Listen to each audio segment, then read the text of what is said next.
থাকা দরকার, ঠিক কিনা? তো আজকের এই প্রোগ্রাম আমরা প্রধান আলোচকের আলোচনায় শুনবো। আমরা ধৈর্য ধরে শুনবো। সে যতক্ষণ বক্তব্য দেয় এই বক্তব্যগুলো কান পেতে শুনবো এবং ওই অনুযায়ী আমল করার জন্য চেষ্টা করবো। আল্লাহ তাআলা তৌফিক দান করুন। আমিন। সম্মানিত উপস্থিতি, আল্লাহ তাআলা পবিত্র কোরআনে বলছেন, ওয়ালতাকুম মিনকুম উম্মাতুন ইয়াদউনা ইলাল খায়র ওয়া ইয়া'মুরুনা বিল মা'রুফি ওয়া ইয়ানহাউনা আনিল মুনকার।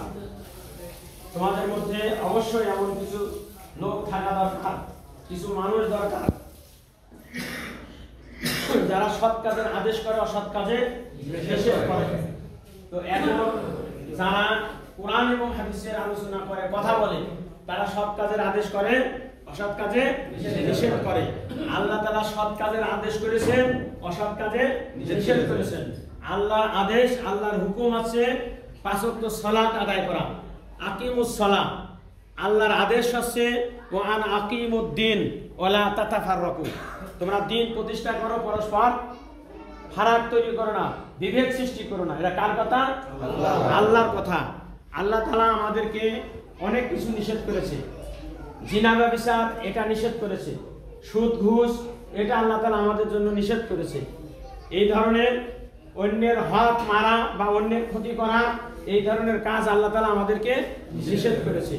আল্লাহর নিষেধকৃত কাজগুলো না করা এবং আল্লাহর আদেশ, সে আদেশের কাজগুলো মেনে চলা, এটা হচ্ছে আমাদের কাজ।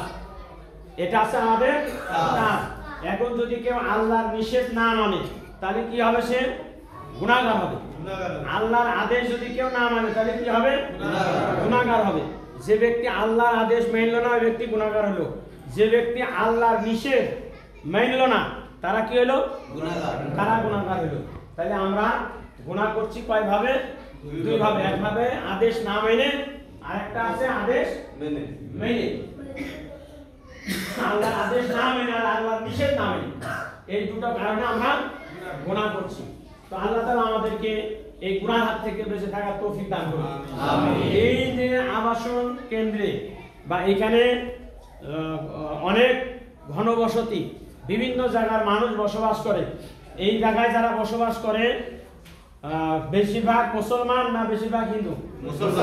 বেশিরভাগ মুসলমান।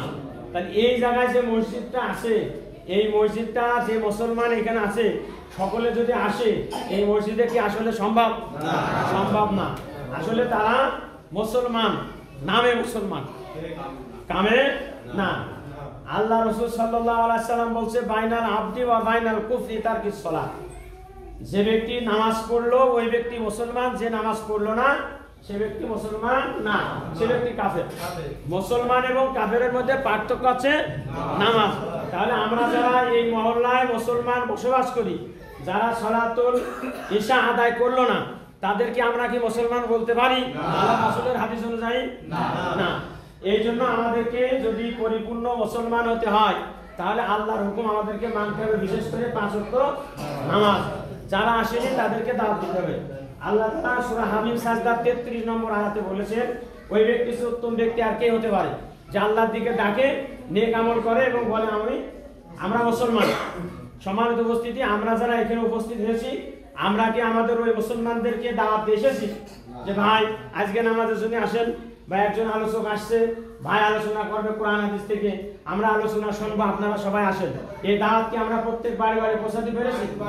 যদি শোনেন, যদি পৌঁছাতে পারি তাহলে আমরা বেঁচে গেলাম, আর যদি পৌঁছাতে না পারি তাহলে আমরা কিন্তু বাঁচতে পারছি না। কারণ আমরা ওই দাওয়াতটা দিইনি যে আলোচনা শুনে আমাদের পরিবর্তন আসবে, আমরা পরিবর্তন হব।